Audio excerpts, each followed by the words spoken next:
esta ocasión vamos a tener dos pláticas sobre el área de matemáticas educativas y vamos a tener en la última parte tres pequeñas pláticas en el área de matemáticas aplicadas. Entonces, la primera plática que vamos a tener el día de hoy tenemos a la doctora Verónica Vargas Alejo. Ella nos va a hablar sobre el desarrollo del conocimiento matemático usando Excel al modelar una actividad reveladora de pensamiento. Entonces nos quedamos con la doctora Vargas. Buenas tardes. Antes que nada, le doy las gracias al CUDI por la invitación para poder estar aquí presente y poder compartir con ustedes esta experiencia que se deriva de un trabajo de investigación que hemos venido desarrollando en la Universidad de Quintana Roo. Desde el año del 2010 hemos estado trabajando en la formación de estudiantes en el área de matemáticas, específicamente estudiantes que están trabajando o están estudiando y preparando carreras en el área de las ciencias sociales como turismo, sistemas comerciales y así algunas otras carreras, inclusive de medicina. Nos hemos encontrado con una situación muy específica y es que los estudiantes de las áreas de estas de ciencias sociales en particular, pues no les interesan las matemáticas y estudiarlas para ellos de repente representa como algo que no tiene sentido. Dadas estas condiciones en donde tenemos que trabajar con los estudiantes y el programa que tenemos diseñado en la Universidad de Quintana Roo y que tiene que ver con darles una formación integral, una formación que les permita en un momento dado poder utilizar el conocimiento matemático que ya han adquirido y profundizar en él para aplicarlo a problemas de la vida real. Entonces nos hemos visto en la necesidad de buscar alternativas y maneras de trabajar con ellos. Y lo que hemos encontrado es que la actividad de modelación de problemas más cercanos a su vida cotidiana ha sido un éxito. Los estudiantes, al utilizar tecnología para poder trabajar, para poder modelar problemas en particular relacionados con su entorno cotidiano, se desenvuelven mejor y profundizan en el conocimiento matemático que ya poseen y que finalmente no lo pueden utilizar realmente cuando están resolviendo una situación. En ese sentido voy a platicarles esta experiencia en el área de lo que es la educación matemática, el desarrollo de conocimiento matemático usando Excel. Los objetivos de esta plática es mostrar ciclos de comprensión en los estudiantes, cómo estos estudiantes van adquiriendo poco a poco ese conocimiento matemático al resolver actividades muy específicas que se les llama actividades reveladoras de pensamiento. Voy a mostrar cómo estamos utilizando en este caso la tecnología, en particular Excel, para que los estudiantes se apropien de ese conocimiento matemático y lo vayan mejorando, lo vayan aprendiendo a utilizar en la misma medida en que van aprendiendo inclusive a utilizar la tecnología. Son estudiantes que van ingresando a las carreras y por lo tanto son jóvenes que muchos de ellos no tienen acceso o no, más bien no han utilizado Excel, por muy curioso que pudiera parecer, puesto que uno ve a los estudiantes que se la pasan en los equipos de cómputo, pero Excel es curioso, no lo saben utilizar. La actividad que utilizamos es una actividad reveladora de pensamiento y se enfoca dentro de esta perspectiva de modelos y modelación, que es la que venimos utilizando con estos estudiantes y prácticamente la situación aborda o requiere de que los estudiantes utilicen conocimientos matemáticos como variables, como funciones lineales, funciones cuadráticas y el concepto de tasa. Son los conceptos que los estudiantes tienen que utilizar para poder resolverla.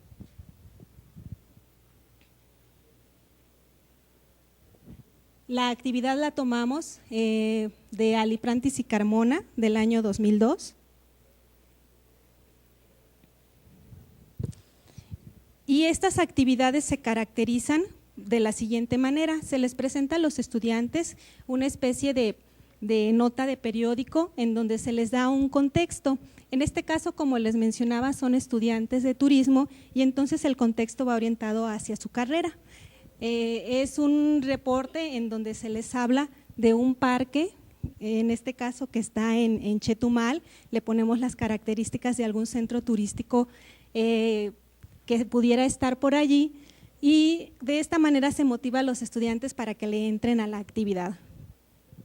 Se les hacen preguntas con respecto a la lectura de este periódico, de esta nota periodística, para ver si los estudiantes se les ha quedado algo de información con respecto a ella. Aquí no hay contenido matemático en sí, el contenido se les presenta enseguida.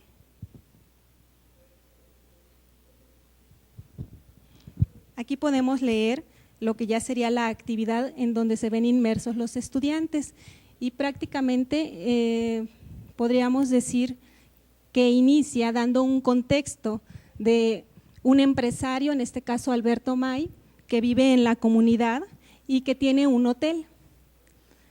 La actividad o los datos que los estudiantes pueden utilizar prácticamente se encuentran en el tercer párrafo. Los voy a leer para poder entender la actividad, y dice así: actualmente el hotel del señor May cuenta con 40 habitaciones. Se sabe que si cobra por cada una de esas habitaciones 200 pesos, entonces 1,200 pesos, perdón, entonces se tendrá cupo lleno. Sin embargo, también se sabe que por cada 50 pesos que se aumente al precio de la habitación, entonces se tendrá una habitación desocupada. Además, el señor May debe de pagar 200 por noche por cada habitación ocupada por el costo de limpieza y mantenimiento. Se les dice a los estudiantes que le ayuden al señor May a saber qué tarifa debe de cobrar por cada habitación para poder obtener la máxima ganancia posible, aun cuando esto significa tener una o varias habitaciones desocupadas. Este problema da lugar a una función cuadrática, como más adelante vamos a ver, pero aquí lo interesante es que también se les pide a los estudiantes que ayuden al señor May escribiéndole una carta donde le expliquen con la información que se tiene cuánto debería cobrar por cada habitación por noche para obtener las mayores ganancias. Que expliquen bien el método que utilizaron para realizar estos cálculos, y que el señor May pueda calcular en el futuro la tarifa siempre y cuando le den las mayores ganancias. Esa es la actividad que se les pide a los estudiantes resolver, y entonces una vez que el estudiante ya está muy bien, muy motivado en la actividad, se le deja por un rato trabajando en equipos de tal manera que lo aborden a partir de los conocimientos que ellos poseen. Esta es una de 5 actividades que se proponen en el aula. En el proyecto hemos estado trabajando alrededor de 5. En este caso, la población de estudiantes son de licenciatura de turismo de edades de 18 y 19 años. Algo que nos hemos encontrado y que lo he manifestado en algunas de las ponencias que hemos presentado es que los estudiantes de nivel universitario, cuando ven un problema, lo primero que hacen es tratar de escribir de manera simbólica la ecuación o la función que les permite representar el problema. Recuerden, son estudiantes que están estudiando carreras de ciencias sociales, que de entrada le dicen a uno: yo me vine aquí porque creí que no iba a haber matemáticas, ¿no? Entonces ya de entrada esa es la forma de recibir todo el curso de matemáticas. Cuando los estudiantes se enfrentan ante esta situación, pues se emocionan porque está dentro del contexto de su carrera de turismo, les parece muy interesante y empiezan a abordarlo, pero a buscar la fórmula que les permita, así lo dicen ellos, la fórmula que les permita dar respuesta al problema. La situación es que no tienen los elementos para establecer la fórmula, no tienen un conocimiento que les permita hacerlo, y en general lo que hacen los estudiantes es tomar algunos datos y relacionarlos. El trabajo en el aula entonces se da de la siguiente manera: en un ambiente colaborativo de resolución de problemas trabajan los estudiantes en equipos, posteriormente trabajan de manera individual y en equipos, después hay una sesión grupal y finalmente se les deja una tarea que se trabaja de manera individual. En este caso, esta actividad se trabajó en 2 sesiones. cada una de ellas de 2 horas.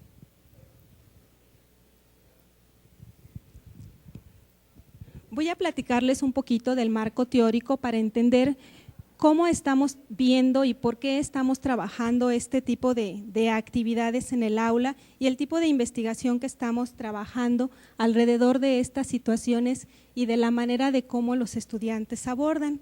Nos interesa bastante el desarrollo de conocimiento matemático en los estudiantes, pero simultáneamente lo hacemos en un ambiente que les permita a ellos también desarrollar habilidades, desarrollar competencias, que los estudiantes adquieran un conocimiento, pero que esté pegado a un entorno, simultáneamente que este conocimiento lo puedan aplicar en problemas que están cercanos a su vida cotidiana y al mismo tiempo que el estudiante pues aprenda a trabajar en equipo, aprenda a discutir, a presentar sus resultados ante el grupo y finalmente que el estudiante sea capaz de dialogar y escuchar a los otros de tal manera que su conocimiento se vaya evolucionando, se vaya cada vez mejor refinando. En este sentido, el contexto, la perspectiva que más le hemos visto que se relaciona es la de modelos y modelación de Lesch. En esta perspectiva, el aprender matemáticas puede verse como un proceso de desarrollo de sistemas conceptuales o modelos que están cambiando de manera continua durante la interacción del individuo con sus compañeros al estar resolviendo una actividad o un problema. El proceso de aprendizaje, creemos, y se considera dentro de esta perspectiva, que involucra ciclos de comprensión, es decir, los estudiantes cuando abordan una actividad, la abordan desde su experiencia, desde lo más cercano que tienen y a partir de allí empiezan a modificar esa comprensión y la pueden ir refinando de tal manera que estos ciclos, o podríamos verlo como espirales, están de alguna manera ascendiendo y claro, bajan también y luego vuelven a ascender.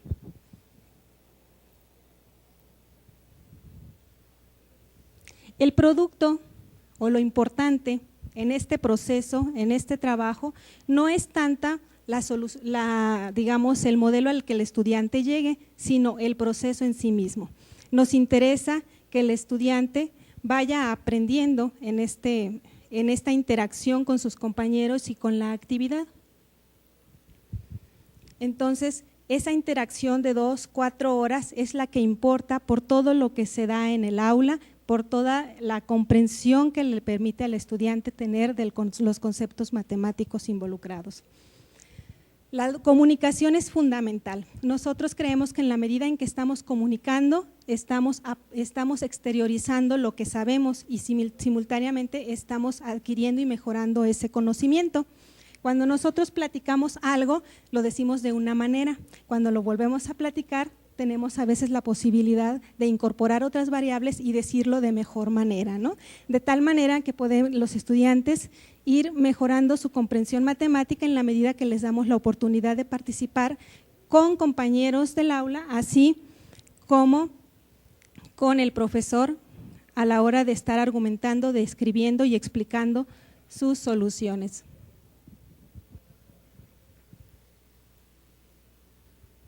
Los modelos, por lo tanto, o esos sistemas conceptuales residen tanto en la mente de los estudiantes como en los medios representacionales que ellos utilizan, ya sea a través de la computadora, una gráfica, una tabla, una ecuación simbólica.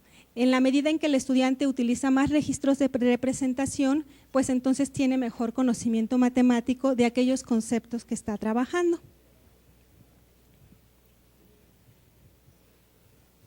Las actividades de este tipo tienen la característica de que involucran varios sistemas representacionales. Los estudiantes tienen la posibilidad de trabajar tablas, ecuaciones, gráficas, el mismo lenguaje que ellos utilizan, están modelando, hacen primero unos modelos que si bien es cierto no son completos, les faltó variables, ya son sus modelos que ellos conciben como aquellos que les permiten resolver el problema.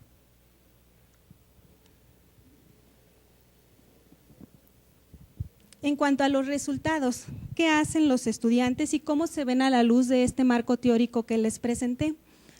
Los modelos que construyen los estudiantes los podemos ver en esa exteriorización que hacen al comentar y argumentar los procedimientos que están utilizando. Estos nos permiten ver cómo el estudiante va desarrollando conocimiento. Les decía, esta actividad la hemos aplicado ya en prácticamente 3 años, en 3 diferentes cursos, en 3 diferentes momentos del curso.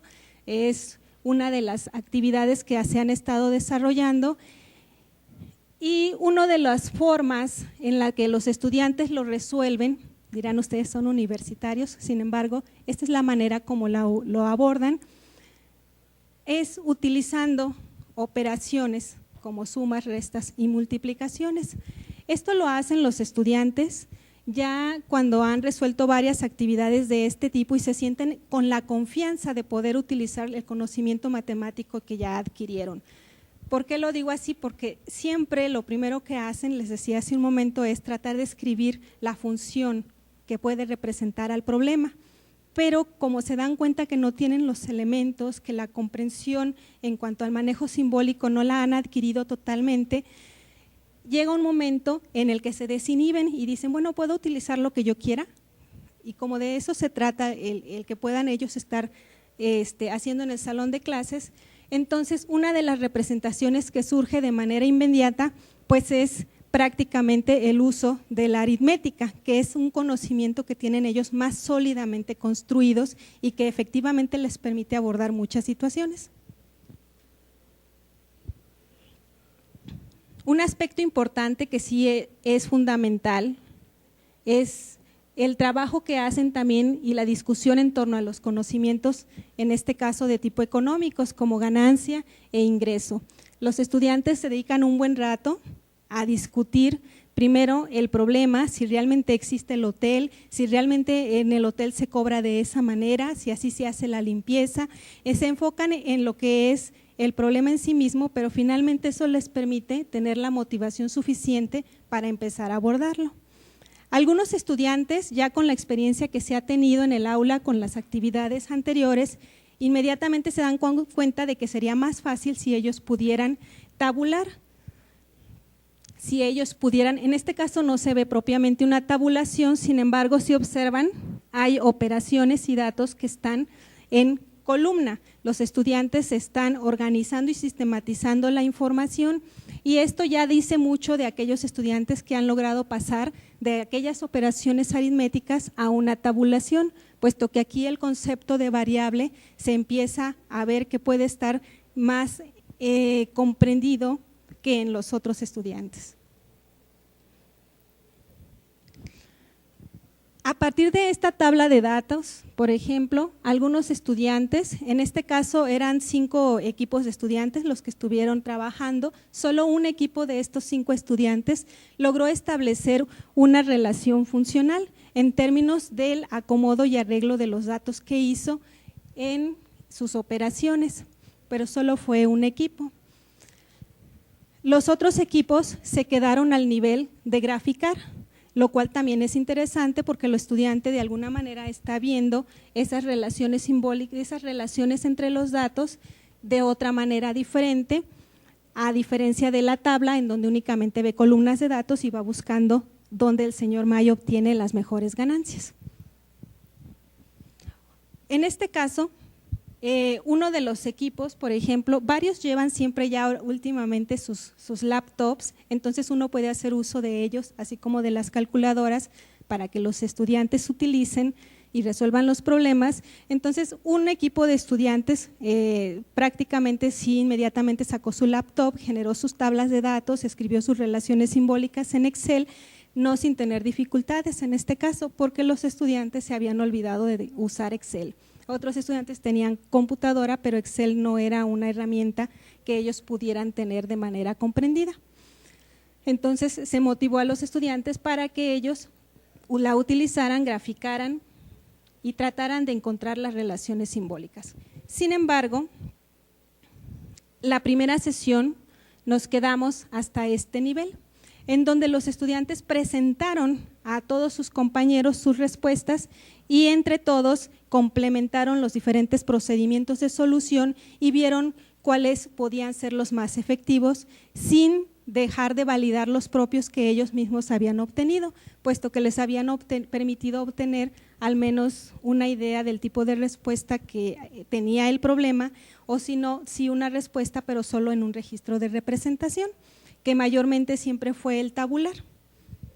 La gráfica como que pues no era necesaria en este caso, porque tabularmente podíamos decir cuándo el señor May había conseguido las mayores ganancias.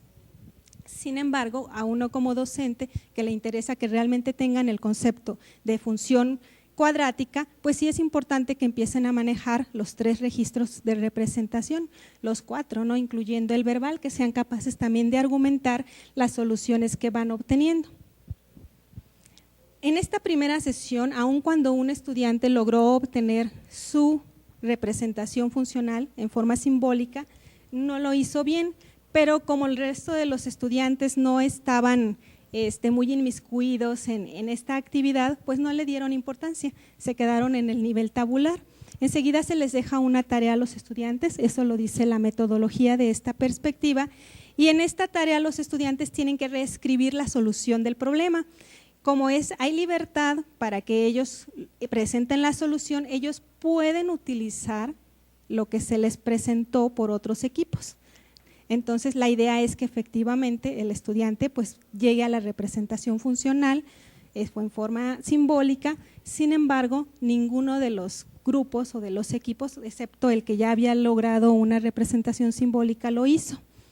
Todos se quedaron al nivel de la gráfica y de la forma tabular, es decir, no habían comprendido la explicación del equipo de estudiantes cuando presentaron la forma simbólica.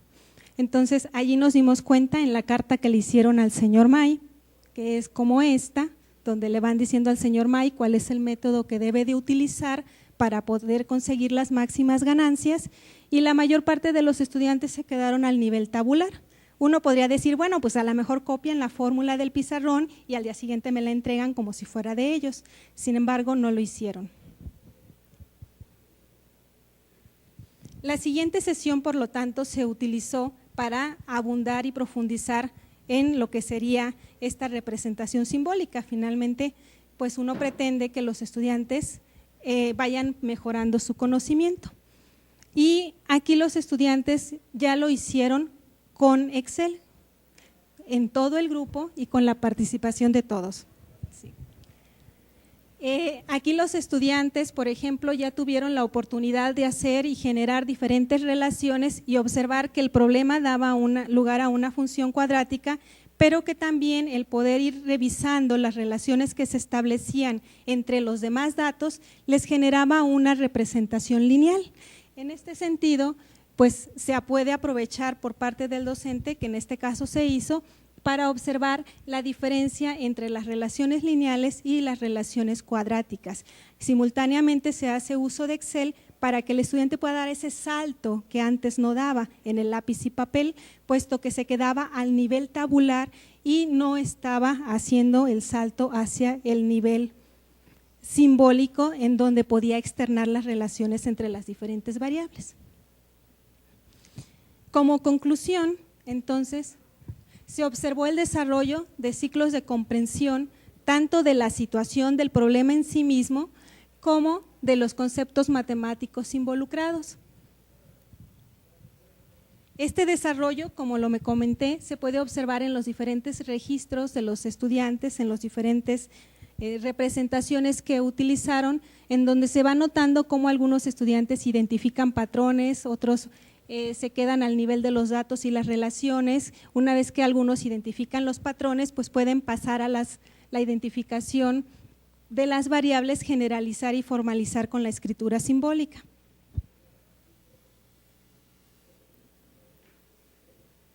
La comunicación es muy importante en todo este proceso, puesto que le da la oportunidad al estudiante o les dio de refinar ese conocimiento. El papel del docente es bastante importante también, porque es el que finalmente va como ayudando con algunas preguntas a que el estudiante vaya comprendiendo mejor las actividades que está realizando y los conocimientos matemáticos que están involucrados en la actividad y que finalmente a veces más bien siempre son el objetivo de la currícula escolar. Siempre tenemos objetivos a los que tenemos que llegar en términos de conocimientos matemáticos que los estudiantes deben desarrollar.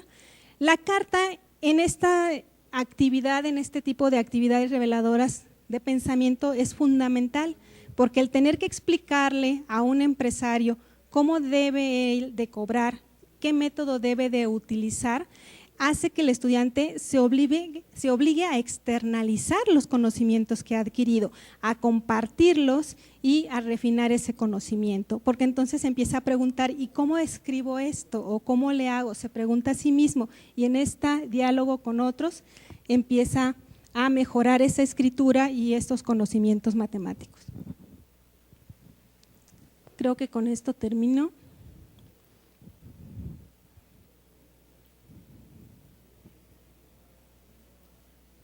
Y bueno, esa es la bibliografía en la que está basada el trabajo, es la perspectiva de modelos y modelación que hemos venido trabajando en estos 3 años con estudiantes de la universidad. Entonces, cualquiera que esté interesado la puede revisar y actualmente esta perspectiva se está trabajando en el estado de Durango y está por implementarse en Coahuila y bueno, en Quintana Roo en la universidad, y creo que es una perspectiva que le permite al estudiante realmente entrar con gusto a estas actividades de matemáticas que le permiten comprender y mejorar el conocimiento que ya ha adquirido y obtener y formalizar mucho más este mismo. Muchas gracias. Si tienen alguna pregunta. ¿Alguna pregunta o comentario? ¿No? Entonces agradecemos a la doctora Vargas su presencia.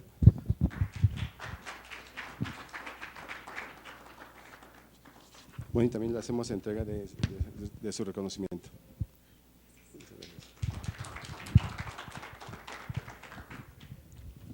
Bueno, entonces continuamos. Ya tenemos por acá al doctor Larios.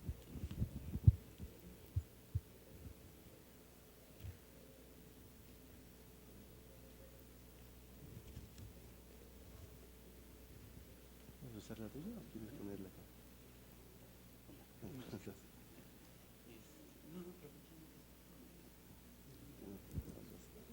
Cerramos esto, ¿no? Cerramos esto también. Cerramos todas.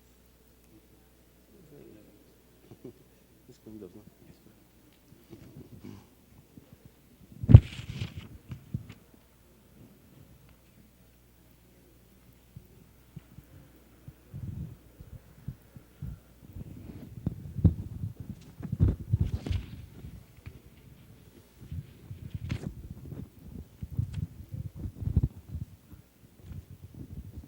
Bueno, entonces vamos a presentar al siguiente expositor. Tenemos ahora al doctor Víctor Larios, él a lo mejor es conocido ya de algunos de ustedes. Él es de la Universidad Autónoma de Querétaro. Es el coordinador de la maestría didáctica de las matemáticas. Entonces él nos va a hablar sobre los recursos digitales para el desarrollo continuo del conocimiento matemático. Entonces nos quedamos con el doctor Larios. Gracias, buenas tardes a todos. Ya, aquí lo dejo. Bueno, la plática tiene este título más que nada, bueno, porque se supone que el desarrollo del pensamiento matemático hasta cierto punto es continuo, aunque en algunas teorías hay ciertas etapas, se plantea que existe cierta continuidad en el desarrollo, lo cual, recomendaciones, no, esta parte es del comité organizador. Son las recomendaciones que yo no seguí para hacerla así, porque de entrada y está eso. Bueno, la idea, me siento para que vean de este lado, que ya me di cuenta que les tapo a la pantalla. Bueno, la idea es que, como dijo el doctor René, ya algunos ya me conocen de ayer hice este comentario. Cuando trabajamos con objetos matemáticos, bueno, no tenemos acceso a ellos directamente, entonces usamos representaciones y esa parte me gusta empezarla porque finalmente es parte de lo que hemos estado trabajando, porque esto surge, lo que les voy a presentar surge de un trabajo que he estado realizando ya, pues más o menos como del año 2002, 2003. Aunque algo que no comenté ayer es que, digámoslo así, me ganaron a mí los derechos de autor, porque en el 93, ayer decía que un tal Efraín Fishbein propuso una teoría que tiene que ver con esto, en cuanto a los objetos geométricos. Yo aquí ya lo pongo en términos generales, y resulta que yo tenía esa sospecha más o menos por ahí del 93, pero yo tenía licenciatura y el cuate era pues ya presidente del PME a nivel internacional, entonces pues él tenía ventajas ahí, pero bueno, entonces después ya publicaré yo mi artículo. Entonces, esto que lo presento aquí tiene que ver con el hecho de que cuando tenemos un objeto matemático y solo lo podemos trabajar por medio de las representaciones, construimos los significados, ¿no? Es la terminología que usamos ahora, por medio de un trabajo continuo, se podría decir, y eso nos lleva a lo que es una paradoja entrecomillada, que también comentaba ayer, se dice que es de Duval, pero es más bien una paradoja semiótica. El proceso de noesis es el proceso de construcción de los significados a partir de los signos, y el proceso de construcción del concepto. Y el de semiosis es el proceso de construcción de los signos a través de los significados. Entonces, no podemos trabajar la construcción de conceptos si no trabajamos el desarrollo de los significados y viceversa. Ayer ponía un ejemplo de que no podemos entender el lenguaje hasta que no lo sabemos usar, pero no lo sabemos usar hasta que no lo podemos entender. Y decía yo que por eso hay tan poquitos premios Nobel en este planeta, pero bueno, habemos muchos más profesores de matemáticas afortunadamente, pero hasta ahora creo que nada más hay 3 medallas Freudenthal hasta, o 4 creo. Entonces son poquitos todavía, en fin. Nada más que Raymond Duval pone esa frase en uno de sus libros: no hay noesis sin semiosis, es decir, no podemos crear conceptos sin utilizar los símbolos, porque el énfasis es porque hay una cierta corriente que dice que no es necesario preocuparnos de los significados, de los símbolos, del uso de los símbolos, porque el concepto es independiente al símbolo. Sin embargo, pues para otros no ocurre esto. En concreto, para geometría, esta es la propuesta de Efraín Fishbein, que los objetos geométricos trabajan, o más bien tienen 2 aspectos, el conceptual y el figural, y entre los dos se forman los conceptos figurales. Es decir, los objetos geométricos tienen propiedades, pero también tienen la representación que nos afecta. Un ejemplo típico es lo que vemos en muchas escuelas, más que nada en preescolar y primaria,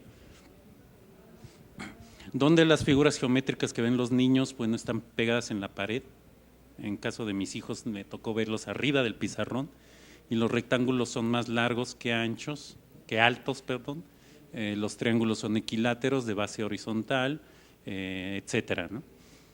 Y luego la gente crece creyendo que los rectángulos tienen los lados desiguales, y cuando llegan a cálculo en ingeniería juran y perjuran que un cuadrado no es rectángulo, porque el cuadrado tiene los 4 lados iguales. Y en los problemas de optimización, de hecho, el típico problema de que tienen una cierta cantidad de cerca y van a cercar un terreno rectangular, ¿qué forma tiene el terreno? Algún profesor nos dijo que la respuesta de un alumno fue: es un rectángulo que casi es cuadrado. Entonces, bueno, hasta allá nos pega en términos de otras materias, y estoy hablando de gente de licenciatura. Entonces les damos correspondencia, o más bien les damos importancia a la parte del dibujo, a la representación. Una manera de modificar esto, y aquí es donde ya me meto con la parte así de desarrollo continuo, es empezar a utilizar herramientas de software dinámico, matemáticas dinámicas. Lo más común es hablar de geometría dinámica, porque fueron los primeros programas que se crearon allá por los 80s. Para los que son más para acá y dicen que los 80s fueron aburridos, pues no, ahí fue cuando se creó Cabri y cosas de ese estilo. y ahora ya estoy viendo anuncios por ahí en la televisión de que pues, otro tipo de cosas se crearon en los 80s, pero bueno. Y después se han venido desarrollando otro tipo de herramientas como para estadística dinámica, manipulación de gráficos, funciones, etcétera. El software en términos generales, es una propuesta de los que desarrollaron el Geometra y el Fathom, que es de estadística dinámica. El software de matemática dinámica tiene esas tres características. La manipulación es directa a través del ratón, el ambiente dicen es continuo, porque bueno, sin meternos en las broncas de las paradojas de Zenón, entre dos puntos siempre hay otro punto, pero podemos mover el ratón sin ningún problema y se mueve en la pantalla. Y el ambiente es inmersivo porque, digámoslo así, atrapa o puede atrapar al individuo para trabajar. A mí me ha tocado experiencias de que la gente se pone a trabajar con software para geometría dinámica, o sea, uno les da el software y se pone a jugar con él a ver qué pasa, y otras veces se ponen literalmente, bueno, doy mi definición de jugar, a experimentar con él, explorar, etcétera. Y otras veces se ponen literalmente a jugar. Me han tocado profesoras de primaria que uno les da el software, Cabri en particular, y se ponen a hacer estrellitas. Entonces no hacen trabajo de geometría, pero bueno, hay que empezarles a decirles cómo. Pero nos permite desarrollar ambientes que trabajan, que pueden atrapar a los alumnos. Entonces, la cosa es que el significado de los objetos geométricos cambia, es decir, no podemos esperar que se desarrolle el mismo concepto de cuadrado, de perpendiculares, de paralelismo, etcétera, cuando lo hacemos con papel y lápiz y cuando lo hacemos con geometría dinámica. Entonces, en ese momento el software, como dice aquí, se convierte en un mediador semiótico, diría Vygotsky, porque de un lado está el individuo, del otro lado está el conocimiento matemático y en medio está el software que está modificando lo que está construyendo el individuo. Si el individuo cambia de herramienta, bueno, así como tecnología, papel y lápiz, pues el significado es diferente. Y otras consecuencias de estos, bueno, es que uno, lo que dice ahí, se hace necesaria la diferencia entre dibujo y figura, porque se destacan las relaciones lógicas. Entonces, yo tengo que hacer la diferencia entre dibujo y figura porque entonces no estamos hablando quizá el mismo idioma. Dibujo me refiero aquí a la representación gráfica y figura a una concepción que tienen Colette Laborde en 1994, publica un artículo con un italiano que se llama Maracci, que se apellida Maracci, y ellos dicen, bueno, pues dibujo es la representación gráfica y para hacerlo más fácil, la figura son el conjunto de todas las parejas a cierta configuración, a cierto objeto geométrico, le toca cierto dibujo y todas las parejas de esos dibujos con los significados que están asociados al objeto geométrico. Entonces, dicho más o menos en español, el dibujo es lo que se ve y la figura es lo que no significa lo que estamos viendo. Entonces, cuando trabajamos geometría dinámica, vemos algo en la pantalla, pero no necesariamente es lo que tiene que es, y tenemos que trabajar con lo que se tiene que, con el objeto geométrico, idealmente, y no con lo que parece que es el objeto geométrico. Entonces, necesitamos diseñar actividades para que se puedan, ahí dicen, bueno, aquí lo escribí, diseñar actividades para explorar en geometría y así se abren las posibilidades para generalizar situaciones y buscar casos particulares para construcciones realizadas.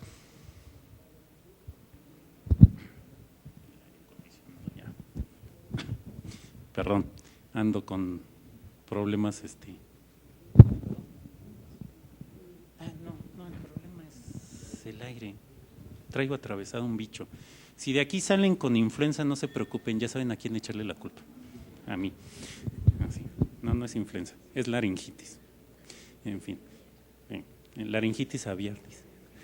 Bueno, entonces, Para estas actividades hay que tener cuidado y nos permite explorar, pero se tienen que construir los objetos, es decir, si construyen un cuadrado, tiene que ser un cuadrado, es decir, un cuadrilátero con lados iguales y construido con perpendiculares o paralelas, y no algo que parezca cuadrado, que uno llega y mueve un vértice y se deforma y ya no es cuadrado, así.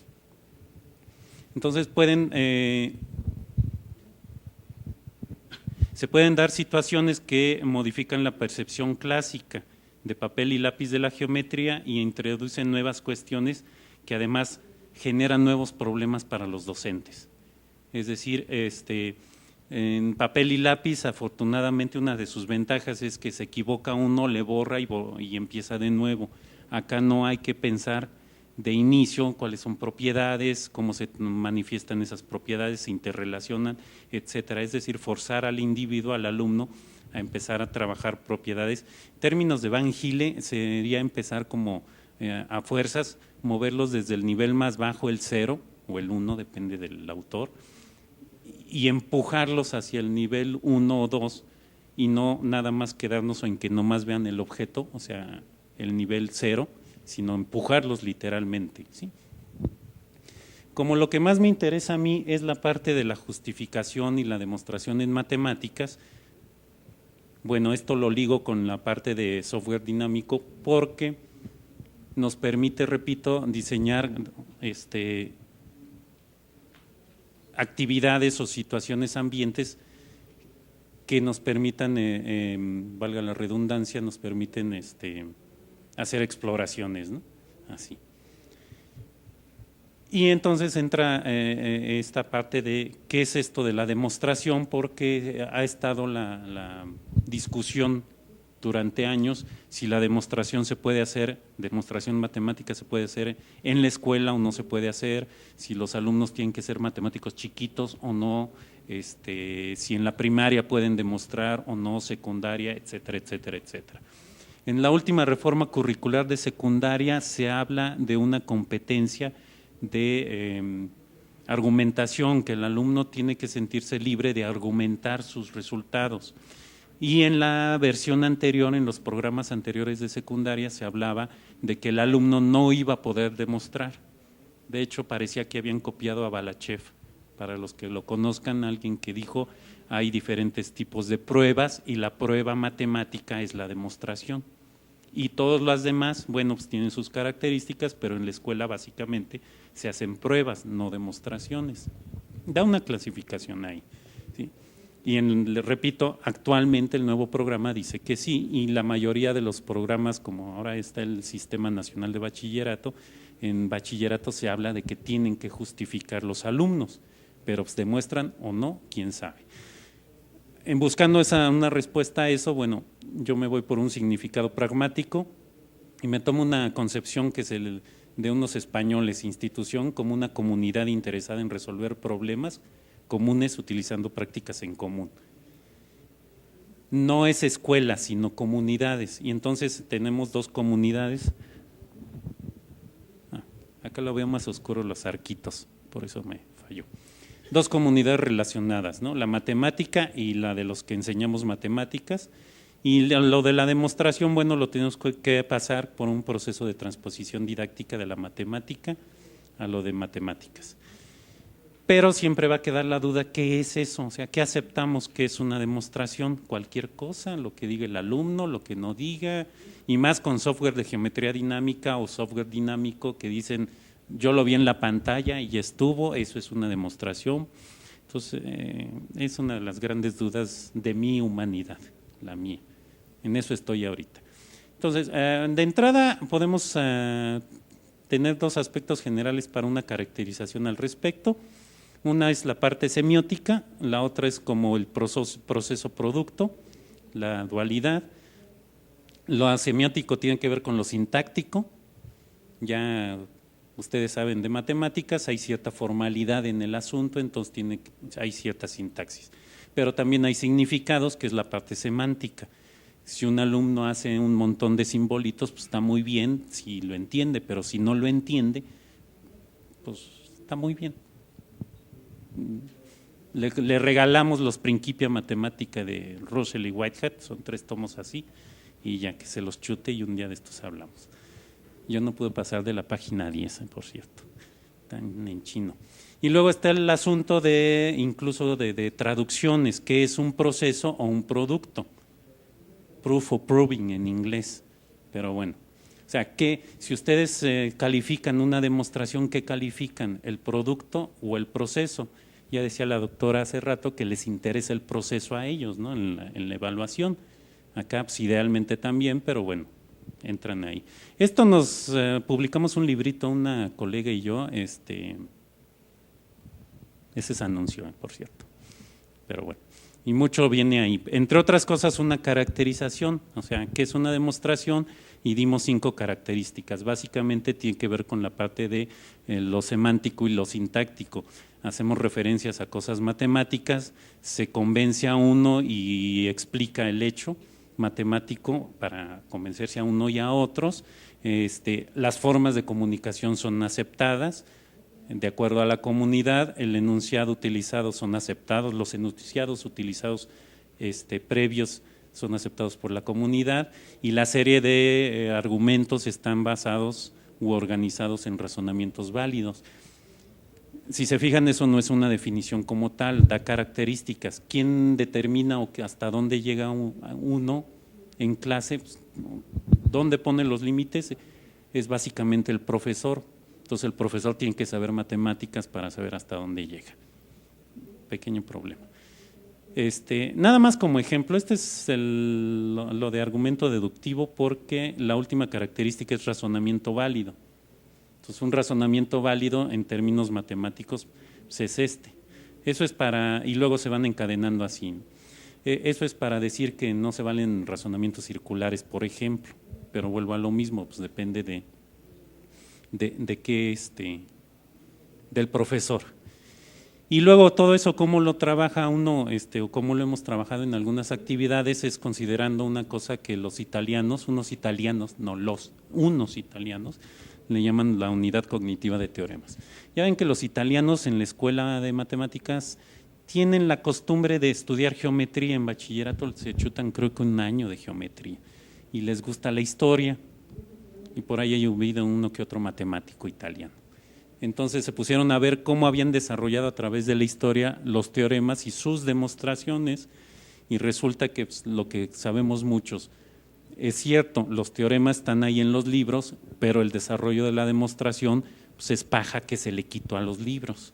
Entonces el proceso en sí, que es lo que nos interesa desarrollar en la escuela, pues es más o menos de este estilo, ¿no? Explorar situaciones, plantear conjeturas, seguir explorando, determinar argumentos que nos sirven y plantear una demostración. Así.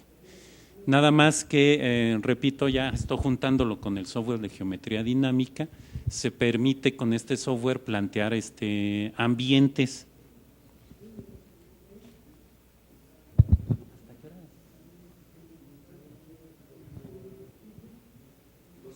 ¿12 minutos? Okay. Estoy checando el tiempo porque ya nos andamos atrasando. A la hora de juntarlo con software para geometría dinámica, se pueden crear ambientes para explorar precisamente, es decir, para desarrollar ciclos de este estilo y validar. Nada más que tenemos que tener en cuenta este tipo de problemas. O sea, los alumnos y nosotros cambiamos el discurso. O sea, los puntos, eso es lo que más me gusta decir, los puntos en geometría dinámica parece que se mueven, pero en realidad no se mueven, están ahí. Lo que se mueve es el punto que estamos considerando. Cuando decimos deformamos un cuadrilátero, pues ya no es cierto, convertimos ese en otro, pero pues en realidad nos olvidamos del primero y construimos otro. Se crean casos monstruosos, por ejemplo, cuando ustedes tienen un triángulo y mueven un vértice para que coincida con el punto medio del lado opuesto, pues les queda un segmento.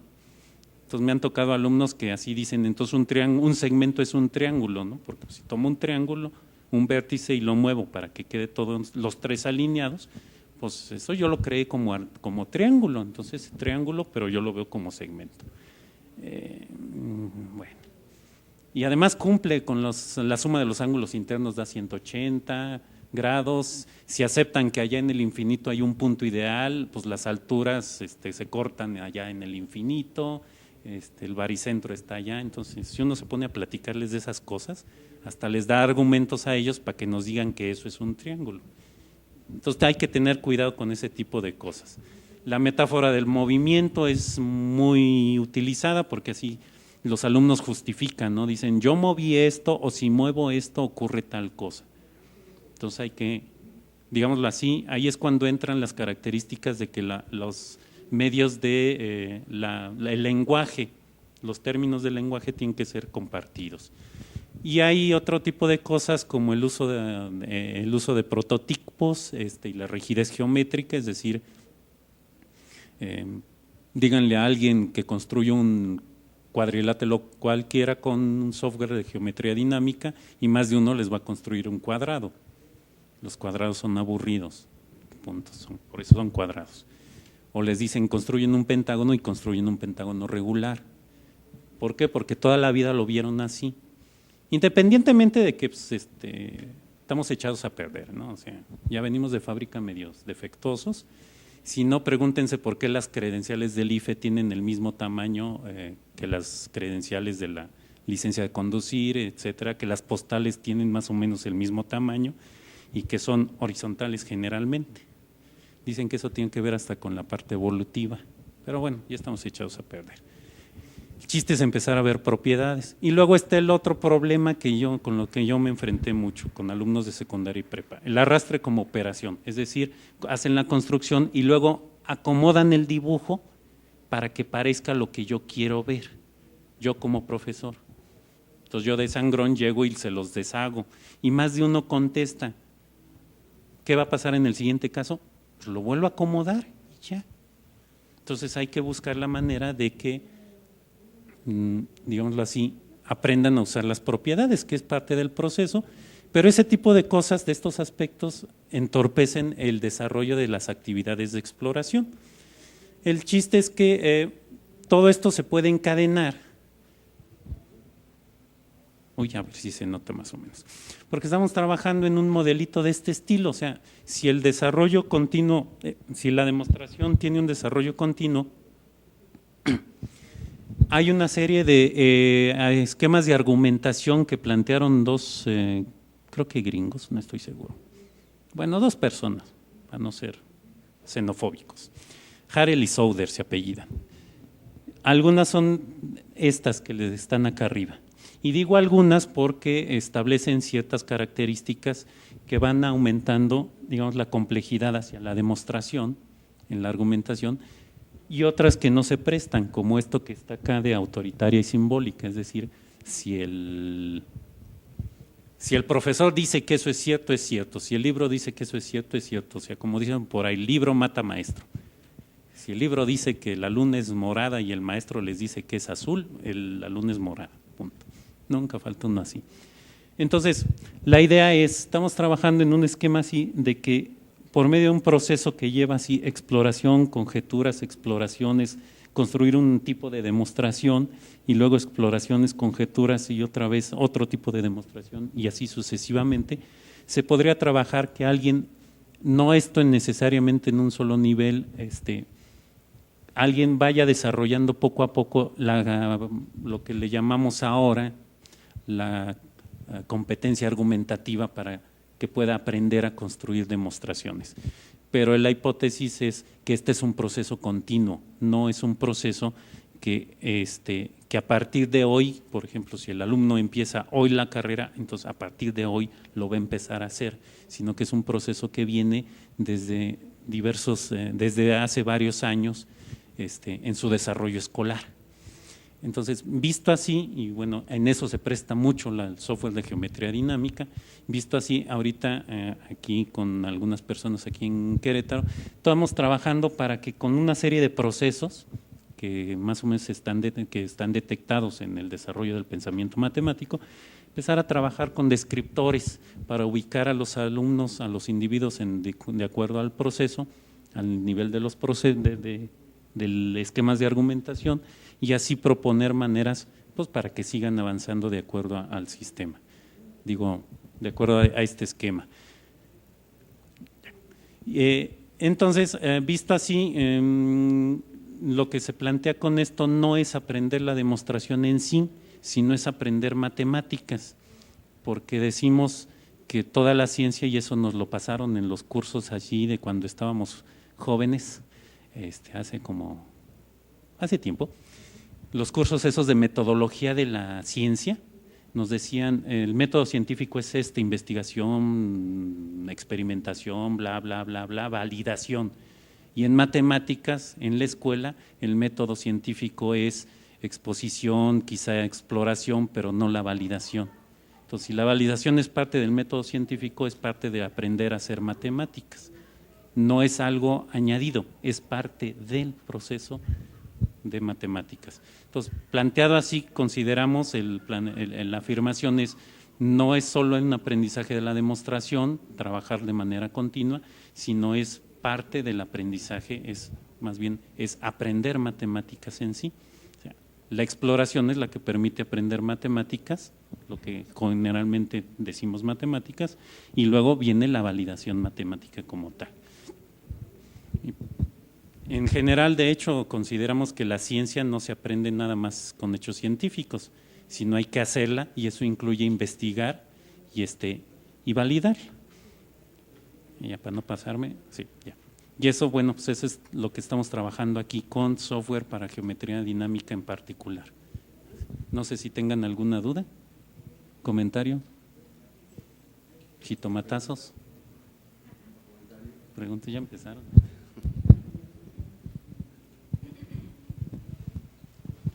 Hola, Víctor, pues siempre muy interesante lo que nos platicas. Oye, ¿y has tenido experiencias con demostrar en cálculo? Porque, bueno, en geometría podemos usar el Cabrí, el Geómetra, pero ¿qué pasa cuando estamos hablando de límites, de derivada? Y también es una oportunidad para pues reforzar lo que vimos en geometría, que es hacer matemáticas demostrando, ¿no? En cálculo no me he metido con esto. A mí me gusta, hay que aceptarlo, ni se nota, me gusta geometría. Yo doy clases de cálculo y eso algunos se enteraron desde ayer en un tallercito, pero a mí lo que me gusta es geometría. Sin embargo, sí creo que se pueda trabajar con cálculo. Yo creo que ese gusto personal me hace que me cueste más trabajo pensarlo con mis alumnos, que son la mayoría, que con los de geometría, y con lo que yo he hecho de geometría son alumnos de otros, son prestados. Entonces también no tengo que preocuparme por la calificación, si reprueban, no reprueban, etcétera. Pero sí, yo creo que con cálculo sí se puede, así, pero habría que probarlo.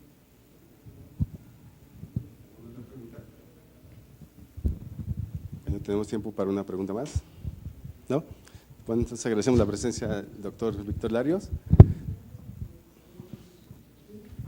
Bueno, también les hemos entregado su constancia. Entonces, Gracias.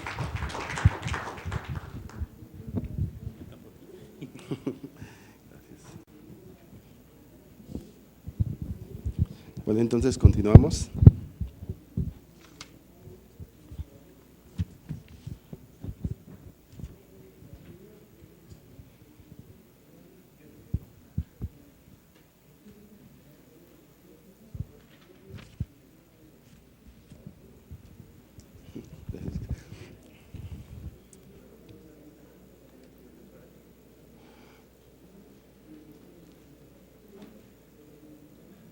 ¿Viste la de Claudia?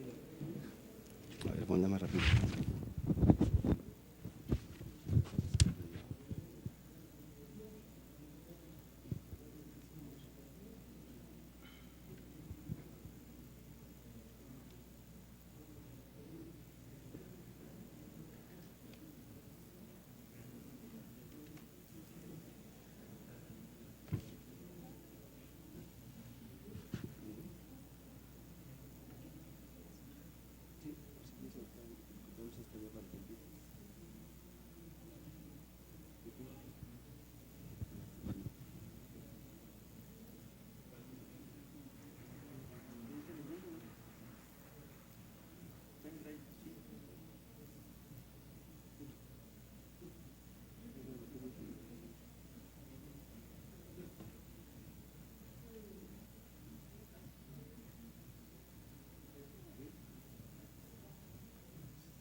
Bueno, entonces vamos a continuar. Tenemos como siguiente presentaciones la maestra en ciencias Claudia García Blanquel. Ella nos va a hablar sobre un algoritmo paralelo para la selección de puntos de interés en estructuras, en especial cráneo.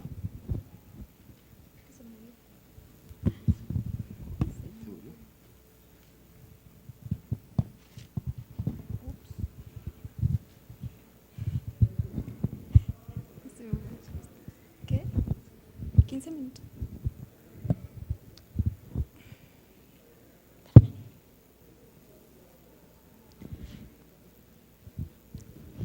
Buenas tardes.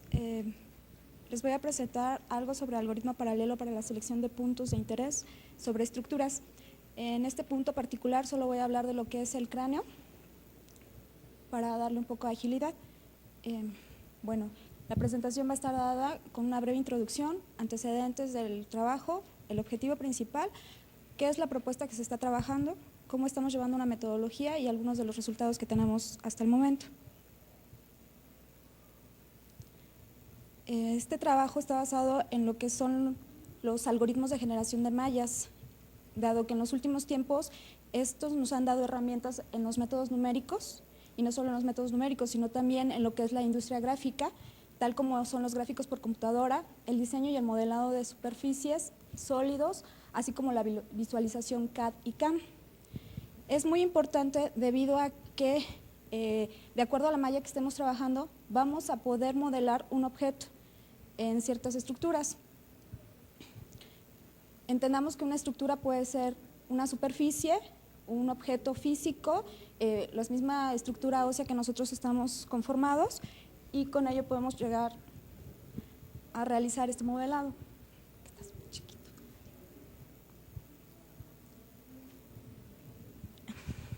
El uso de este tipo de algoritmos se ve de mayor utilidad o ha estado siendo tomado en cuenta debido a que es muy importante. Pero para resolverlo, dado que aquí lo que tenemos que ver son todas aquellas variables con las que vamos a trabajar, requerimos algo que es una herramienta computacional de mayor tamaño, porque solo así podemos resolver el problema.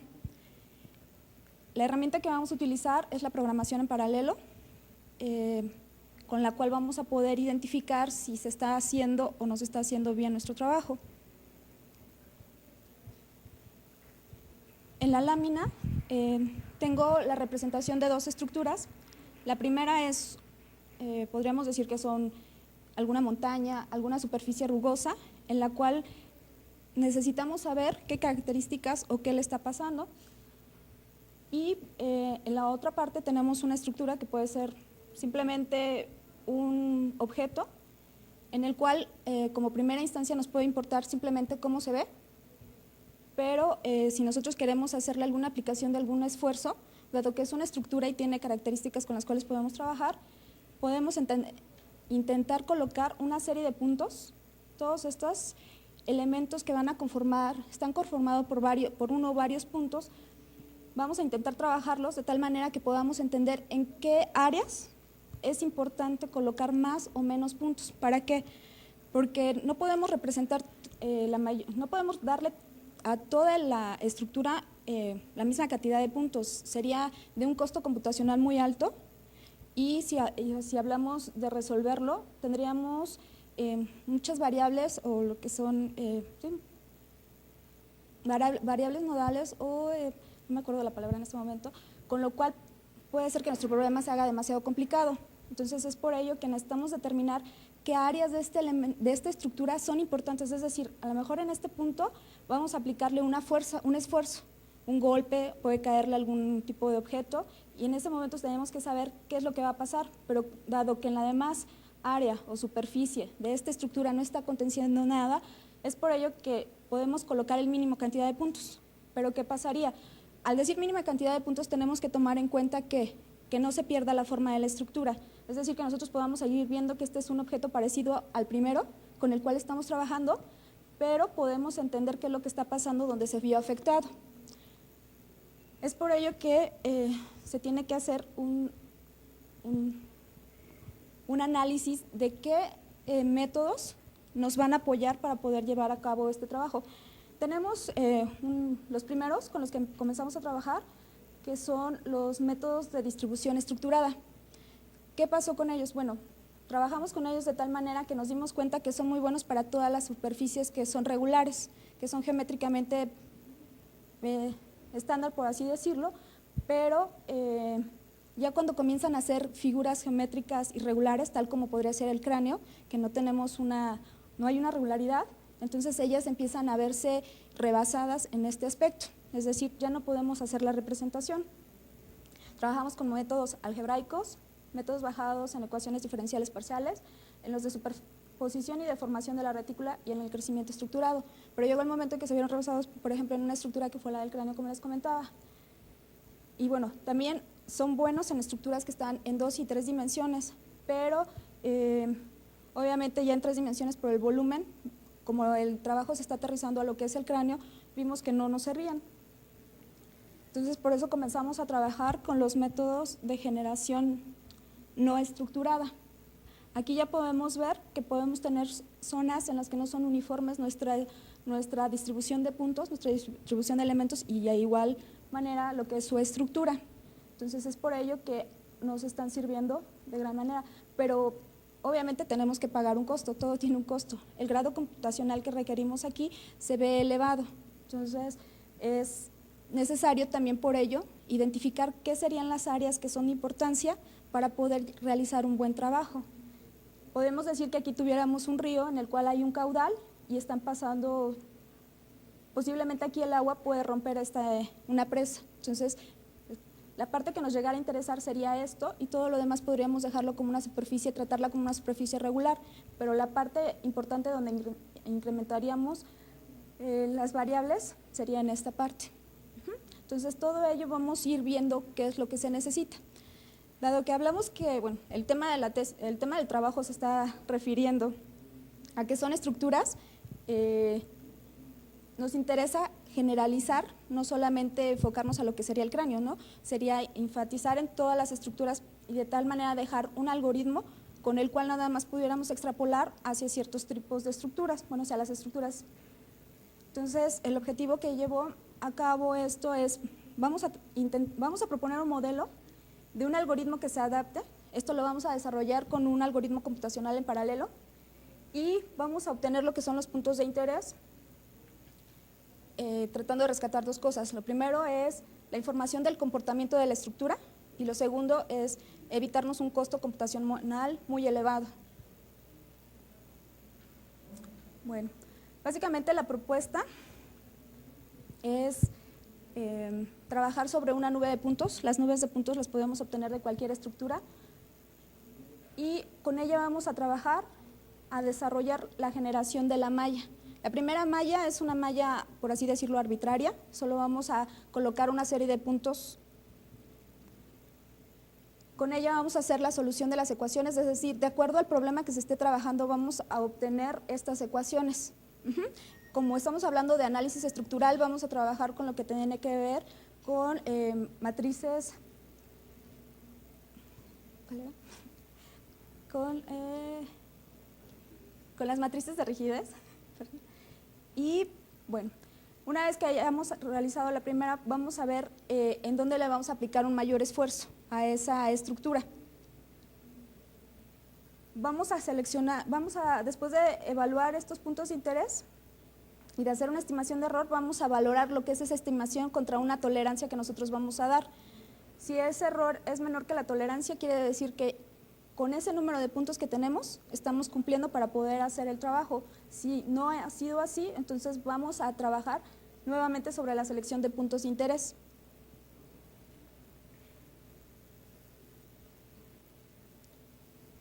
Bueno, la metodología con la que se está haciendo esto es, estamos hablando que tenemos del cráneo, estamos trabajando con la parte de la segmentación, es decir, obtener la información de una estructura ósea mediante la segmentación y bueno, con ello vamos a generar nuestra nube de puntos, es decir, ver cómo se ve la estructura por primera vez, que es lo que decíamos, generamos una estructura aleatoria, una selección de número de puntos que no nos va a interesar en este momento cuántos son, para poder realizar la geometría.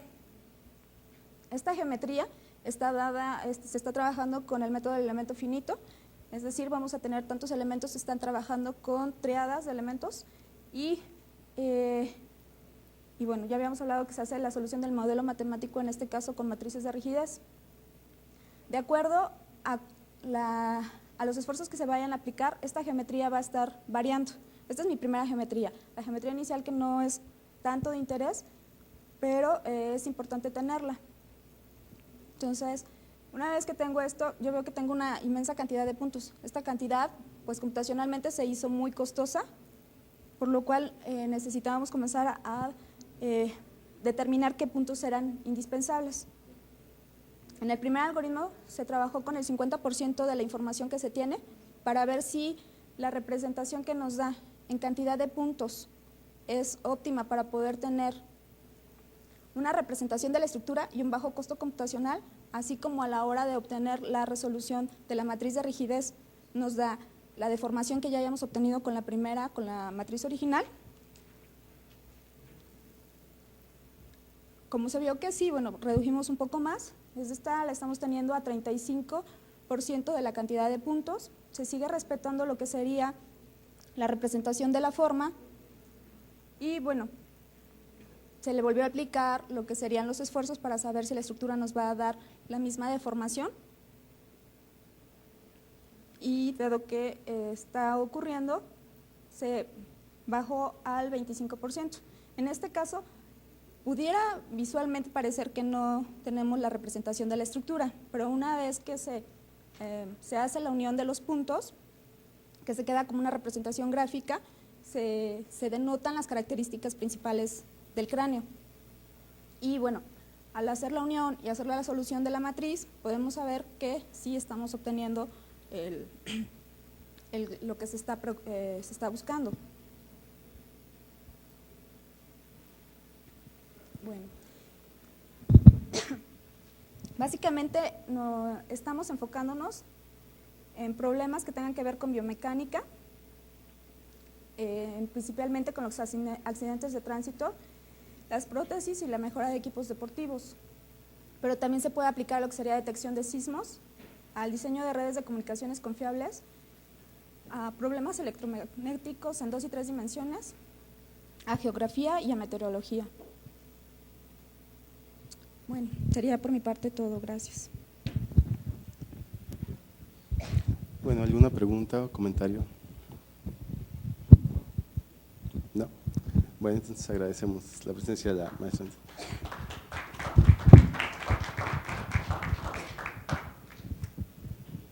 Bueno, entonces continuando con las pláticas.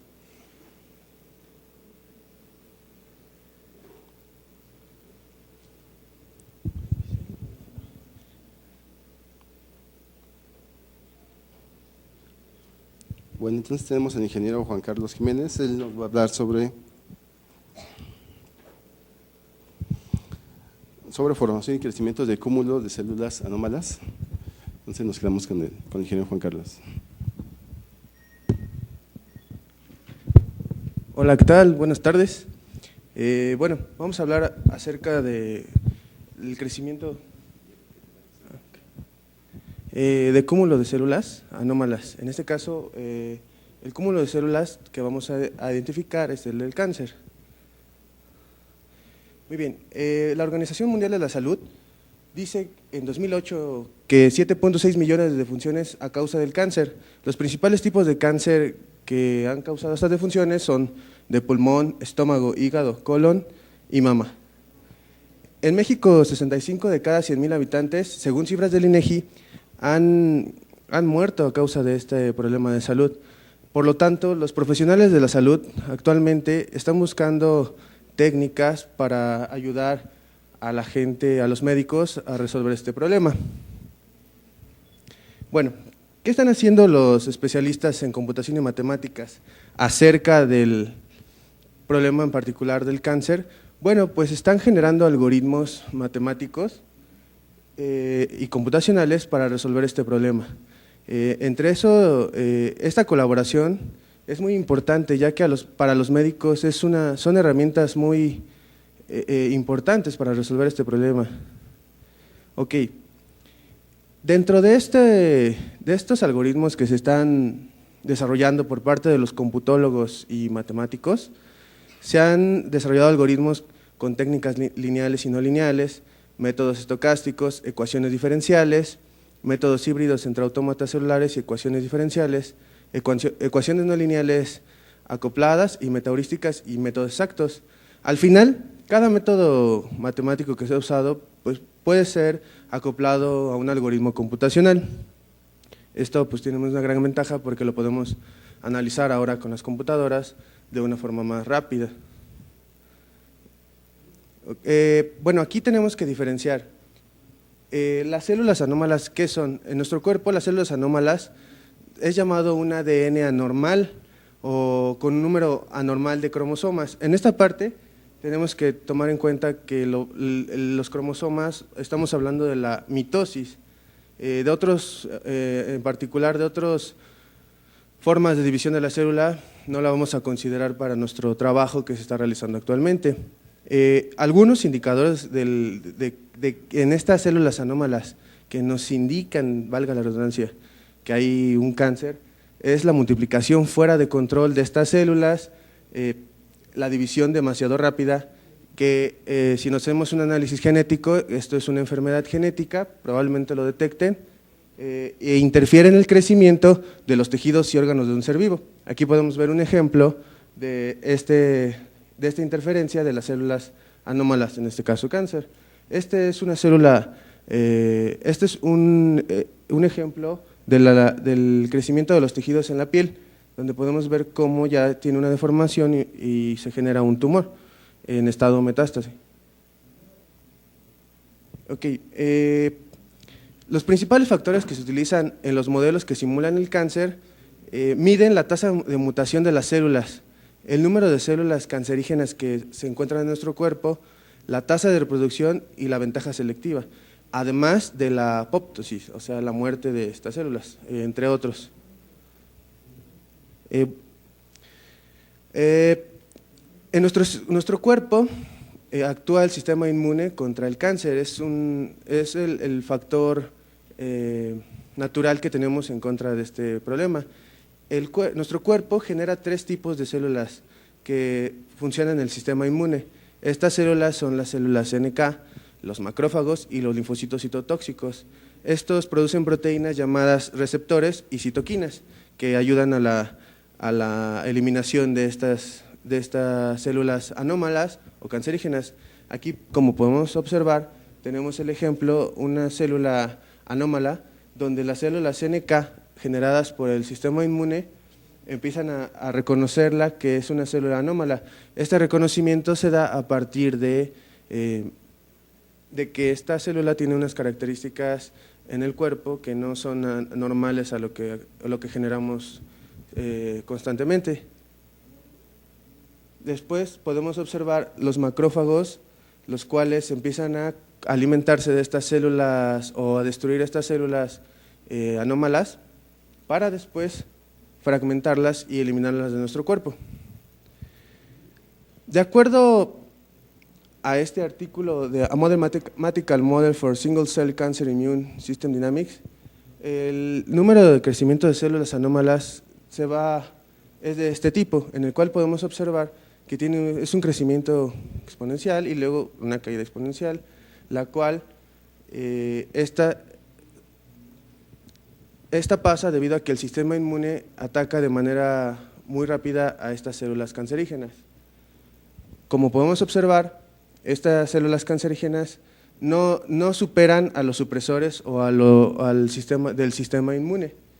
Aquí, con base en este artículo, podemos ver que el sistema inmune le gana a esta parte cancerígena. Pero ¿qué sucede cuando las células anómalas tienen una actividad bastante superior al sistema inmune? Esto genera que el sistema inmune, al atacar todas estas células, se vaya a cero y las células cancerígenas, como son de mucha actividad, empiezan a ganarle a este tipo de células del sistema inmune. Ok, Actualmente,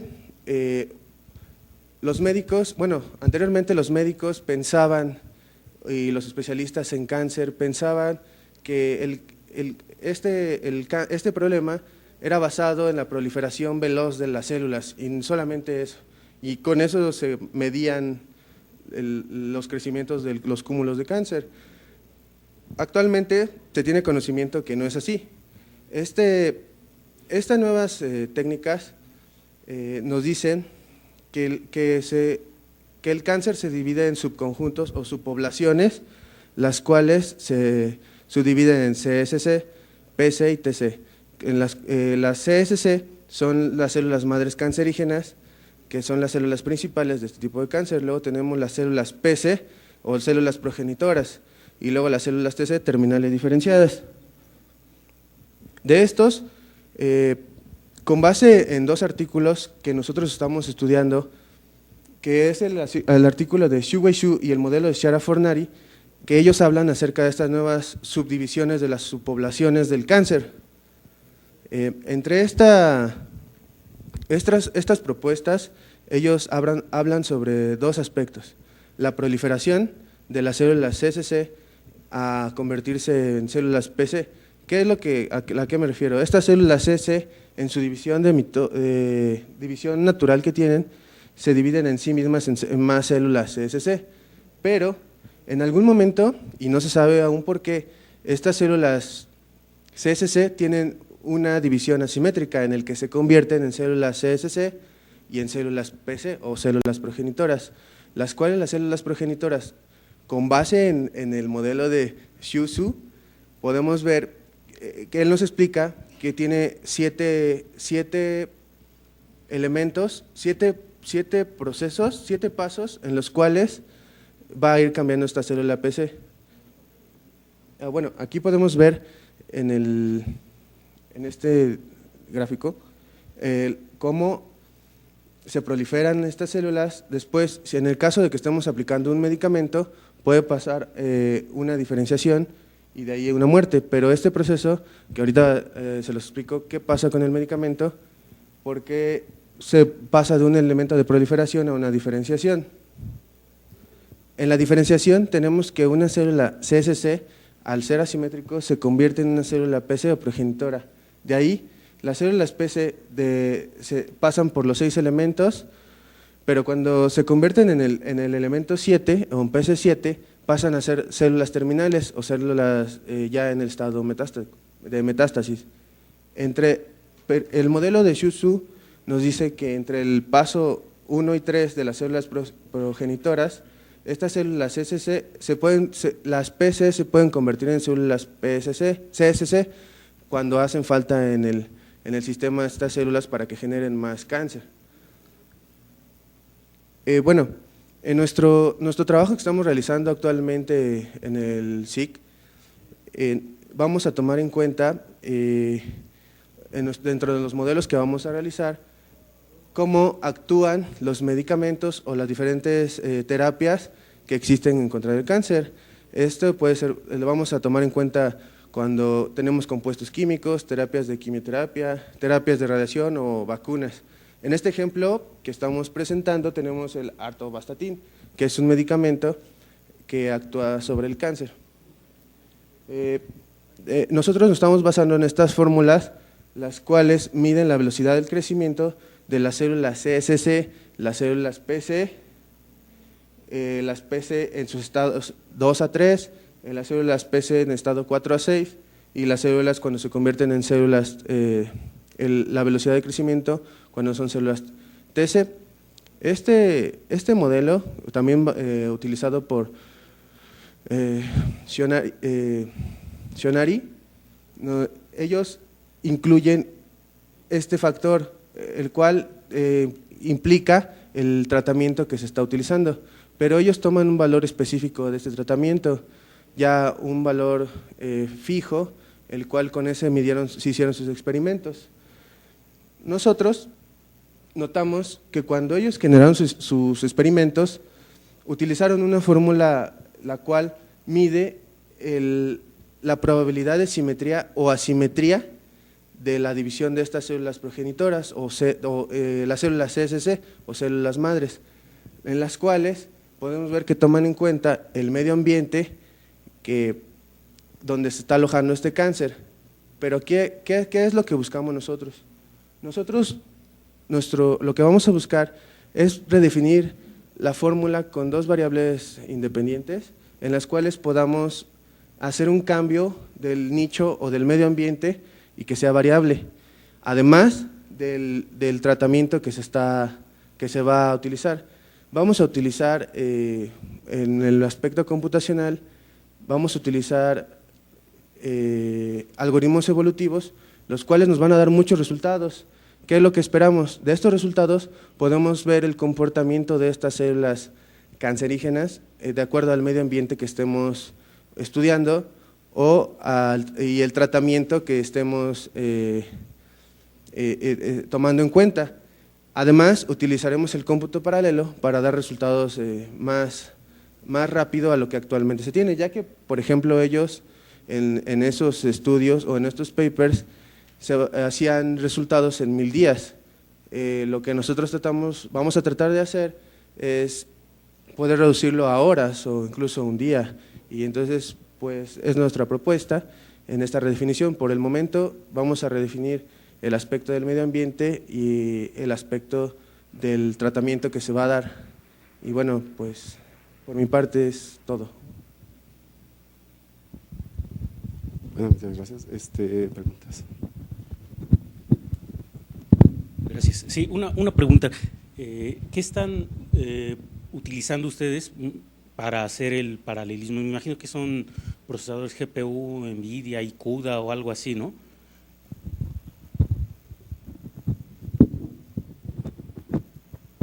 Ok, para el paralelismo, aún tenemos que hacer la definición de cuál de las herramientas vamos a utilizar, ¿no? Podemos utilizar lo que es el MPI, que es una de las herramientas para cómputo paralelo, los treats, o si no, el CUDA, ¿no?, en este aspecto. Pero aún tenemos que definir qué tan grande va a ser la redefinición de esta fórmula para ver qué herramienta es la que vamos a utilizar. Yo, en particular, nosotros nos vamos a ir más hacia la parte vamos a experimentar con MPI, con treats a la par, pero necesitamos todavía definir bien nuestra fórmula, que es cómo se va a comportar.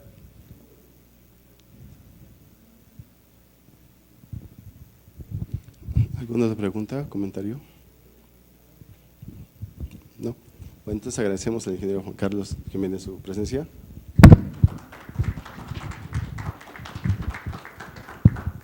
Bueno, entonces continuamos con la última plática de hoy.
Bueno, entonces continuamos con la última plática de hoy. Entonces seguimos con la maestra Erika García. Nos va a hablar sobre el análisis de estabilidad estructural en sistemas proteicos. Entonces,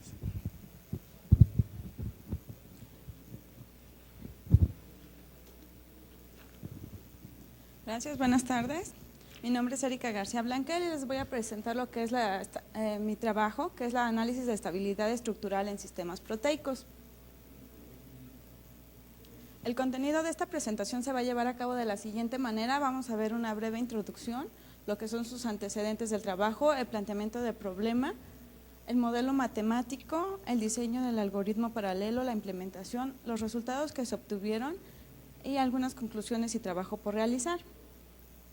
Como introducción vamos a ver que vamos a utilizar lo que es el cómputo de alto rendimiento y un modelo matemático para llevar a cabo lo que es una aplicación del tipo GPGPU en lo que es el área de dinámica molecular. En lo que se refiere al cómputo de alto rendimiento vamos a usar, es la herramienta que nos va a ayudar a lo que es el procesamiento paralelo masivo de los datos. Y para esto lo que va a hacer uso, lo que hace uso del cómputo de alto rendimiento es de lo que son equipos como clústeres, supercomputadoras o bien de unidades gráficas de procesamiento. El modelo matemático lo tenemos que utilizar debido a que, de acuerdo a que la dinámica molecular es un área multidisciplinaria la cual tiene sus leyes y sus fundamentos en lo que es la física, la matemática y la química. Entonces, con el modelo matemático nosotros vamos a representar lo que es el comportamiento del sistema y el cual nos va a dar todas sus características para poder llevar a cabo la simulación del comportamiento del proceso que nosotros queremos llevar a cabo en el estudio.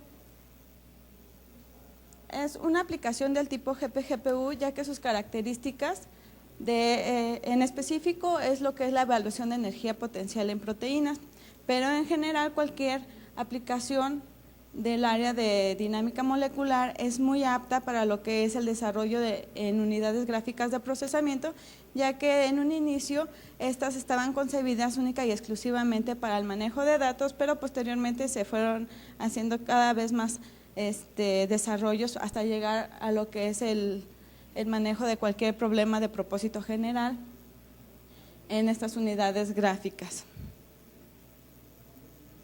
Como antecedentes vemos que hay varios trabajos que ocupan lo que es la evaluación de energía potencial o el campo de fuerzas, pero a todos tienen sus ventajas y sus desventajas. Como ventajas, pues de que realizan lo que es la evaluación, pero con sus restricciones, que son adaptarnos a las características de la aplicación y no la aplicación a nuestras necesidades.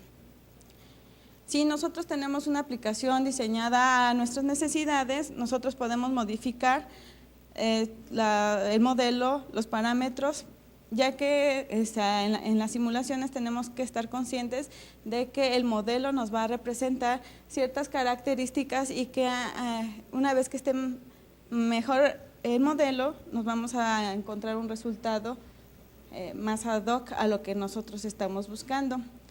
También para lo que es la parte de la investigación, si nosotros queremos llevar a cabo una investigación con características específicas, nosotros tenemos que plantear el modelo de acuerdo a lo que nosotros queremos representar en esta simulación.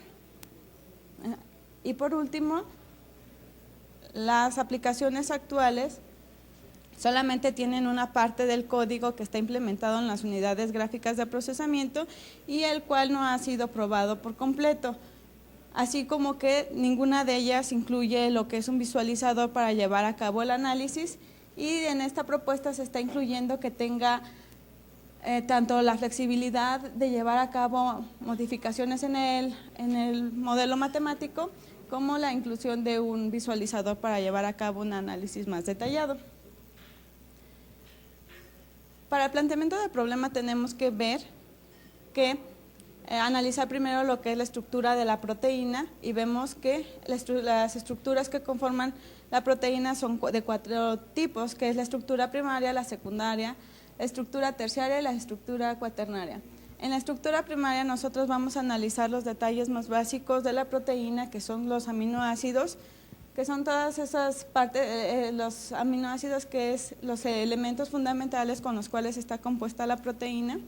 Y en la estructura primaria nosotros vamos a ver cómo está determinada la secuencia, ya que cada proteína tiene una secuencia específica con un número determinado de aminoácidos y una secuencia determinada de igual manera. En la estructura secundaria nosotros vamos a ver la disposición espacial de cada uno de estos átomos, es decir, vamos a ver cómo están sus posiciones o sus coordenadas ya en el espacio para ver qué figura nos van a representar, cómo se van a estar comportando y ver una vez que se unen cómo van a ser sus interacciones. Por último, la estructura terciaria es la que nos va a determinar cuál es el comportamiento al momento de plegarse, o aquí es donde vamos a analizar la energía potencial, que es la que nos interesa, ya que es la que nos va a determinar en el estudio si ésta se está comportando de manera correcta o en su estado inicial o natural. Para el planteamiento del problema lo que más nos interesa es ver el comportamiento de la proteína, su estructura, que es de esta manera, ver la composición de todos sus átomos una vez que vemos cómo están ubicados en el espacio y que consideramos que estos manejan una cierta energía, la cual va a estar atrayendo o haciendo repulsión entre sus átomos, y ver si entre sus enlaces manejan lo que son sus ángulos y sus longitudes de enlace en estado natural, para ver si al final nosotros estamos tomando una estructura válida. Una estructura válida es la estructura de la proteína dentro de sus valores, la cual no tiene rupturas y se va a estar comportando de forma idónea para llevar a cabo lo que es el docking, que es la siguiente etapa del análisis de la estructura. Con respecto a esta estructura, nosotros vamos a obtener lo que es su energía, y que esta energía nos va a representar uno de estos puntos en la superficie de la energía potencial de la proteína, lo cual quiere decir que nosotros vamos a tener una infinidad de puntos o de posibles estructuras que tenemos que llevar a cabo su análisis. Para este análisis solamente nos interesan los puntos de menor energía o las estructuras que nos generen esa, que nos arrojen esa energía. ¿Y cómo vamos a saber cuáles son esos puntos? Pues evaluando la mayor cantidad de estructuras de esta proteína. Ok.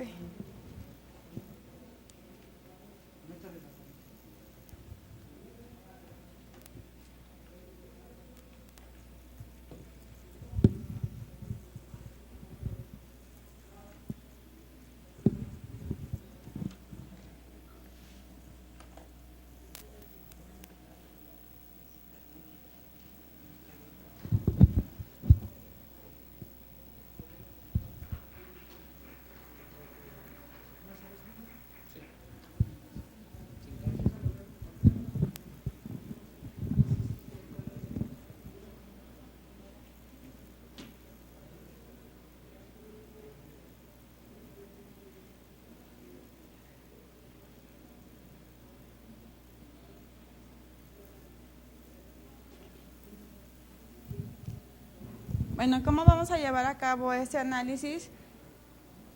Hay que considerar que la energía potencial es la energía almacenada en un cuerpo capaz de realizar un trabajo. En lo que es la estructura en las proteínas, la energía viene siendo lo que es la suma de las energías relacionadas con lo que viene siendo sus ángulos de enlace, sus ángulos de torsión, sus estiramientos de enlace y sus interacciones no enlazantes. Todos estos movimientos es lo que nos va a determinar cómo se está comportando y cuál es la energía que nos arroja el sistema. En el modelo matemático que estamos planteando, nos estamos haciendo referencia a lo que es la mecánica clásica, por lo tanto nada más estamos considerando que los átomos son masas y que los enlaces son resortes, por lo cual ocupamos la ley de Hooke y aplicamos sus fórmulas para lo que son los enlaces, los ángulos de torsión. Por lo tanto, el modelo matemático queda de la siguiente manera, donde la energía total va a ser la variación de la energía en los enlaces más la variación que tiene la energía en los ángulos, más la energía o la variación de la energía que tienen los ángulos diedros, y esta va a estar representada, como lo dije, que estamos haciendo uso de la mecánica clásica con las fórmulas correspondientes. Al final, lo que nos interesa una vez que ya nosotros tenemos la secuencia de los aminoácidos, si hacemos un análisis más a detalle, vemos su estructura a nivel de elementos químicos y vemos cuáles son las interacciones moleculares que tiene cada uno, cada aminoácido, tanto con sus mismos átomos, como una vez que estos están conectados.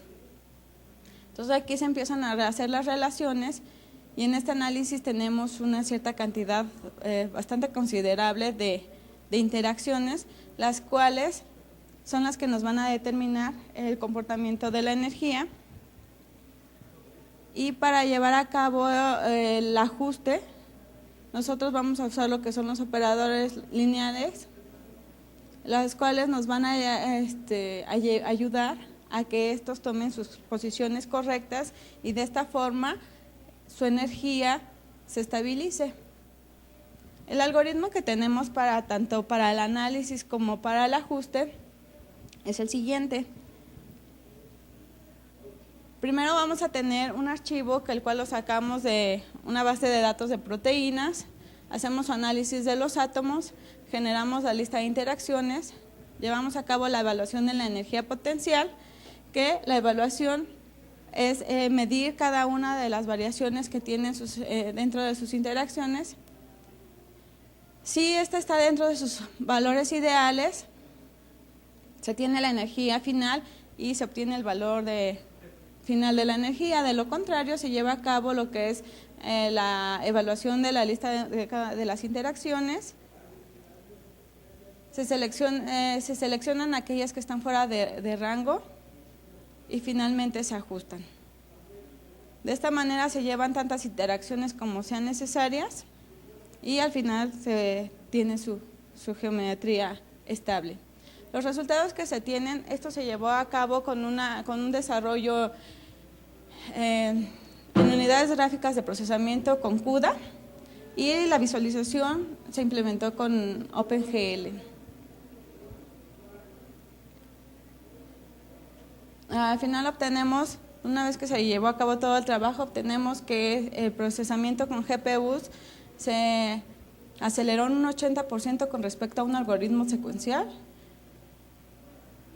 Y en la siguiente etapa de este trabajo lo que se pretende es mejorar el modelo, ya que como mencioné, entre mejor esté el modelo o se tengan más consideraciones, pues la exactitud de la solución es mayor.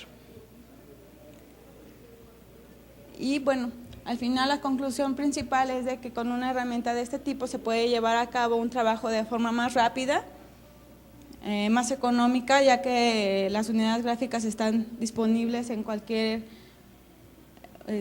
equipo portátil o en cualquier máquina de escritorio y pues se puede tener buenos resultados para tanto la educación como para cualquier trabajo de investigación científica. Gracias, es todo.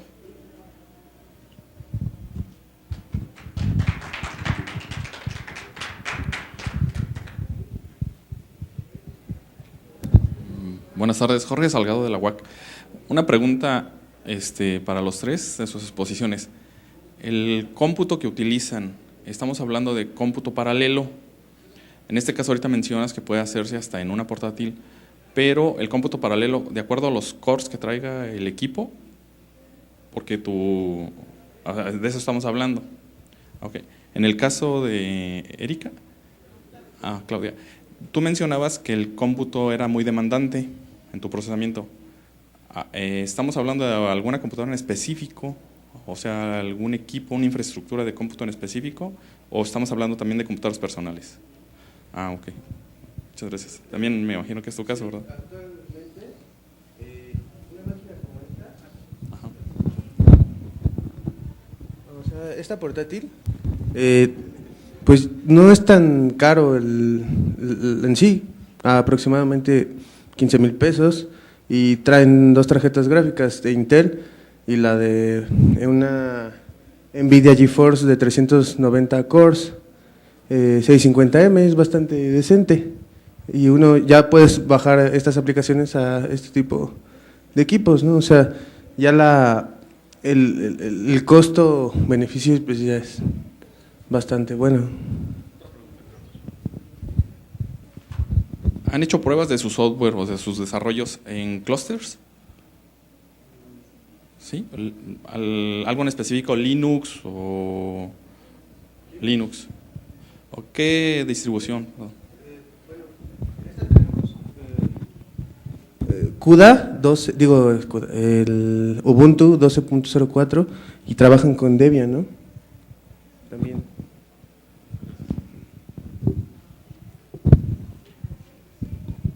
Bueno, entonces agradecemos la presencia de todos y bueno, nos vemos hasta la próxima vez.